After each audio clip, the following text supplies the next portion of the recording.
Buenas tardes. Bienvenidos a la clase de Primera de Samuel, capítulo 30. Hoy es miércoles 4 de agosto. Y bueno, les agradezco que se tomen el tiempo para considerar la palabra de Dios, para aprender de Él. Y aprovecho esta oportunidad de mandarles un mensaje de esperanza. Sé que estos tiempos son difíciles y parece que no van a acabar, pero confiemos en Dios. Busquemos Busquemos al Señor con todo nuestro corazón. Como dice en la palabra, nuestros ojos deben estar puestos en Jesús, autor y consumador de nuestra salvación. Hay que echar nuestras cargas sobre Él, como dice en Mateo 11:28. Yo sé que todos los días enfrentamos problemas, enfrentamos complicaciones, pero Dios nos dice que no temamos, que nos esforcemos. Y si el día de hoy estás desanimado, con falta de fe, con ansiedad, con miedo, con tristeza, en fin, ven a Jesús. Ahí dice en Mateo 11:28, vengan a mí los que estén trabajados y cargados, y yo los haré descansar. Hagamos nuestra esta palabra, y si te sientes así, pues ve con Dios, cierra tus ojos y habla con Jesús diciendo, Señor, yo tengo cargas, yo tengo estas cosas que están, y no, tengo ansiedad, tengo tristeza, tengo miedo, no sé, y echa tus cargas sobre Él para que puedas descansar y vivamos con esperanza en Dios, sabiendo que pronto nos vamos a reunir. No se desanimen, mis hermanos, ya falta poco, pero es importante que en estos tiempos en los que estamos viviendo con estos problemas, sepamos que Dios es el mismo ayer, hoy y siempre, y Él es el que nos sostiene. Bien, vamos a comenzar entonces con la clase de hoy, que es Primera de Samuel, capítulo 31. Acompáñenme a orar, mis hermanos, para que Dios nos permita entender todo lo que tiene para nosotros en este día. Padre, te agradecemos, Señor, la misericordia, Señor, la bondad, el amor que tienes para cada uno de nosotros, Señor. Te pido, Padre, que tú veas en nuestro corazón, Señor, que tú prepares nuestro corazón, Señor, para que esta palabra que vamos a recibir, este alimento, Señor, que tú has preparado, caiga en buena tierra, Señor, sea de provecho, Dios. Que esto que aprendamos el día de hoy, Señor, nos ayude a parecernos más a ti, Señor. Nos ayude a conocerte más, Señor, y a confiar más en ti. Gracias, Padre, porque sabemos que aún en los momentos más oscuros tú estás con nosotros, Señor. Tu mano fuerte nos sostiene. Te damos gracias, Padre, en nombre de Jesús. Amén. Bien, vamos entonces a leer el capítulo 31 de Primera de Samuel. Vemos que en el 30, que nos compartió Anita, lo que le había sucedido a David, ¿verdad? Pasó por tiempos muy complicados, él aún temió por su vida, pero finalmente volvió a Dios, aunque él tenía angustia causada por lo que le estaba sucediendo, sus ojos voltearon a Dios. Y eso es muy importante, que nuestros ojos siempre, siempre, siempre volteen a buscar la ayuda de Dios. Bien, vamos a leer en el capítulo 31, verso 1. Dice, los filisteos, pues, pelearon contra Israel, y los de Israel huyeron delante de los filisteos y cayeron muertos en el monte Gilboa. En el 2 dice, y siguiendo los filisteos a Saúl y a sus hijos, mataron a Jonatán, a Abinadab y a Milquisúa, hijos de Saúl. Fíjate aquí la cuestión. Estaban huyendo de los filisteos. ¿Cuántas veces había enfrentado Israel a los filisteos? Muchas veces. Pero a diferencia de las otras veces, esta vez, aunque estaban peleando, huyeron. Huyeron delante de los filisteos y cayeron muertos. ¿Qué sucedió aquí? ¿Qué es lo que hacía falta aquí? ¿Qué es lo que hace falta en estos momentos? Dice, siguiendo los filisteos a Saúl y a sus hijos, mataron a los hijos de Saúl, que son Jonatán, Abinadab y Malquisúa. Los mataron antes que a su papá. O sea, Saúl se enteró que sus hijos fueron muertos por mano de los filisteos. Yo creo que este es un momento muy complicado para Saúl, ¿no? en general para los israelitas, pero particularmente para Saúl. Sus hijos habían sido muertos por mano de los filisteos, lo cual pues es bastante terrible. Y yo no veo que Saúl voltee a ver a Dios. Yo no veo que Saúl se lamente por la vida de sus hijos, ni siquiera que las decisiones que él tomó hayan llevado a la muerte a sus hijos. Vamos a seguir leyendo en el 3 y dice, y arreció la batalla contra Saúl y le alcanzaron los flecheros y tuvo gran temor de ellos. Entonces dijo Saúl a su escudero, saca tu espada y traspásame con ella, para que no vengan estos incircuncisos y me traspasen y me escarnezcan. Mas su escudero no quería, porque tenía gran temor. Entonces tomó Saúl su propia espada y se echó sobre ella. Y viendo su escudero a Saúl muerto, él también se echó sobre su espada y murió con él. Así murió Saúl aquel día juntamente con sus 3 hijos y su escudero y todos sus varones. Vamos a dejar una pausa aquí. ¿Te das cuenta la situación terrible a la que llevó Saúl al pueblo de Israel? Sí, cada quien tomó sus decisiones, cada quien pudo haber hecho otra cosa, pero finalmente Saúl era el rey. Saúl era el que estaba dirigiendo a ese pueblo, a este ejército. Y aún en este momento, como vemos en el 4, en lugar de decir, entonces Saúl dijo a Dios, ayúdame, he pecado contra ti. No, él trata de solucionar las cosas con sus propios recursos. ¿Y cuáles recursos fueron? Su espada. Le dice a Saúl a su escudero, saca tu espada y traspásame con ella, para que no vengan estos incircuncisos y me traspasen y me escarnezcan. Mas el escudero no quiso, pues ¿cómo va a querer, verdad? Saúl seguía siendo su rey. Pero fíjate cómo solucionó o trató de solucionar Saúl esta situación, matándose. ¿Por qué no volteó a ver a Dios? ¿Por qué Saúl siguió empecinado en sus propios caminos? No solamente el afectado fue él, también fueron sus hijos y todo el pueblo de Israel con él. Dice en el 7, y los de Israel, que eran los del otro lado del valle y del otro lado del Jordán, viendo que Israel había huido y que Saúl y sus hijos habían sido muertos, dejaron las ciudades y huyeron, y los filisteos vinieron y habitaron en ellas. El gran triunfo de los filisteos, ni siquiera tuvieron que pelear con los otros, la otra parte de Israel que estaba del otro lado del Jordán y del otro lado del valle. Ellos huyeron solitos. ¿Te imaginas la tristeza que es esto? Ver que un pueblo que había sido escogido por Dios, que había sido guiado por Dios, en estos momentos complicados, sus ojos puestos en sus reyes, en su rey, pues, y su rey que sus ojos no estaban puestos en Dios, ve el gran desastre que es. Dice al final del 7, y los filisteos vinieron y habitaron en ellas. No dice que pelearon, ni siquiera tuvieron que pelear. Israel las abandonó. Dice en el 8, aconteció el día siguiente que viniendo los filisteos a despojar a los muertos, hallaron a Saúl y a sus hijos y a sus 3 hijos tendidos en el monte Gilboa, y le cortaron la cabeza y le despojaron de sus armas y enviaron mensajeros por toda la tierra de los filisteos para que llevaran las buenas nuevas al templo de sus ídolos y al pueblo.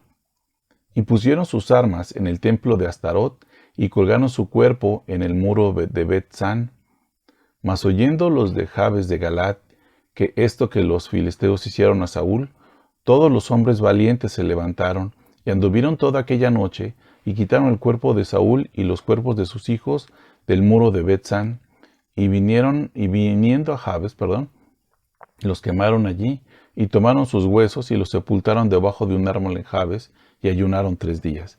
Fíjate cómo es la misericordia de Dios, a pesar de cómo había procedido Saúl contra Dios, a pesar de todo lo malo que había hecho, Dios finalmente tiene misericordia de él y no los deja ahí colgados expuestos, sino que manda a estos hombres, a estos valientes de Jabes de Galaad, y quitaron sus cuerpos y tuvieron una sepultura.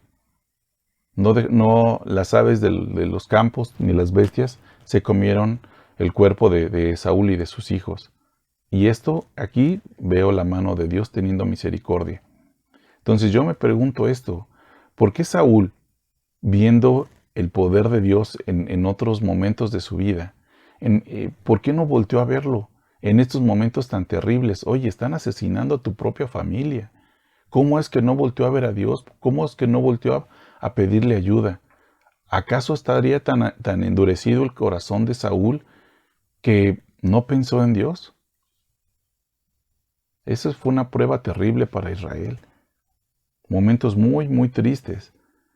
Y sobre todo porque a mí me sorprende esto, que Saúl, conociendo a Dios, no volteó sus ojos a él. Al contrario, se empecinó en su propio camino, no importándole que sus hijos fueran afectados por sus decisiones, viendo que sus hijos estaban siendo asesinados, que todo Israel estaba siendo perseguido por los filisteos. Él siguió en sus propios caminos sin importarle. ¿Cómo me habría gustado leer aquí en el verso 7? Eh, perdón, no en el 7, perdón, en el 4. Cuando Saúl dice a su escudero, leer en lugar de eso, y Saúl volteó sus ojos a Dios y hubo gran salvación. Me habría gustado leer esto, pero Saúl no lo hizo. El corazón de Saúl estaba completamente apartado de Dios. Lamentablemente, y lamentablemente eso lo pagaron sus hijos y todo el pueblo de Israel. Todo el pueblo de Israel. Bien, ¿qué podemos aprender nosotros de esta situación? ¿Qué podemos, cuál es la enseñanza para nosotros en este día? Pues que las situaciones pueden estar muy contrarias. Las situaciones no siempre van a ser las ideales. En este caso, bueno, pues Saúl, las decisiones de Saúl llevaron al pueblo a este punto. Pero pudiera ser que nuestras propias decisiones a lo largo de nuestra vida o de una parte de nuestra vida nos lleven a este tipo de cosas, a este tipo de sufrimiento. Debemos de ser conscientes, primero, que nuestras decisiones no solo nos afectan a nosotros. Nuestras decisiones para bien o para mal afectan no solamente a nuestra familia, también a otras personas. Es importante que tengamos conciencia de eso. Y la otra cosa que podemos ver es que cuando hay una desobediencia a Dios, cuando uno trata de hacer las cosas por sus propios recursos y llegan a este punto, nuestras propias decisiones pueden afectar a tal forma a nuestra familia que nos puede pasar como Saúl, que puedan morir nuestros hijos, no de muerte natural, no de enfermedad, sino de una muerte violenta como esto, ¿verdad? Alejados de la gracia de Dios. Es muy importante, mis hermanos, que a pesar de los errores, de los pecados que hayamos tenido, que hayamos hecho, seamos conscientes de que ese pecado no solamente me va a alcanzar a mí, sino a mis hijos, sino a mi familia. Y es importante que reconozcamos a Dios en nuestros caminos, que volteemos a Dios y le digamos, Señor, perdóname, mira todo lo que he hecho, pero me arrepiento, te pido que tú me ayudes. No quiero que mi familia, que otras personas sufran a causa de mis malas decisiones. Es importante que nuestro corazón, a pesar de haber pecado en contra de Dios, esté consciente de que podemos volver a Él. Y no para volver a pecar y que Dios nos perdone. No. Al contrario, para llegar a Dios, pedirle perdón arrepentidos. Y lo que significa el arrepentimiento, ¿verdad? Es que estoy consciente de que el mal que he hecho, soy responsable de él y no lo quiero volver a hacer. No estoy reconociendo el pecado porque no me queda de otra, sino reconociéndolo porque sé que está mal. Este convencimiento pues solamente nos lo trae el Espíritu Santo, ¿verdad? Pero es importante, mis hermanos, que no nos dejemos. Me he encontrado en algunas ocasiones con personas que dicen, no, es que yo he pecado tanto que no puedo estar delante de Dios, que no puedo levantar mis ojos, no puedo hablar con Él porque porque he pecado mucho. Voy a tratar de limpiarme, voy a tratar de portarme bien para después venir a Él. No, la situación es que así como estás, si reconoces que has pecado, si hay arrepentimiento en ti, el siguiente paso es venir con Dios. No tienes que esperarte a estar limpio porque eso nunca va a suceder. Es importante regresar con Dios, pedirle perdón y, y vivir conforme a su voluntad. Imagínate que eres tú el de esta historia y que puedes cambiar esa historia, que puedes cambiar el final de esta historia. Dios está con nosotros en todo tiempo. Dios está buscándonos en todo momento, en los tiempos buenos, en los tiempos malos, cuando necesitamos dirección, cuando creemos que no la necesitamos, cuando estamos contentos, cuando tenemos gozo, cuando tenemos enfermedades, cuando estamos tristes. Él está buscándonos todo el tiempo. Y es importante que nosotros recordemos esto siempre, que Dios está buscándonos y que basta con que nosotros dejemos que el Espíritu Santo entre en nuestro corazón, que nos redarguya, que haya arrepentimiento en nosotros por el pecado que hayamos cometido, que le pidamos perdón a Dios y que volvamos a Él. Porque así como las malas decisiones afectan, las buenas decisiones también afectan, para bien obviamente.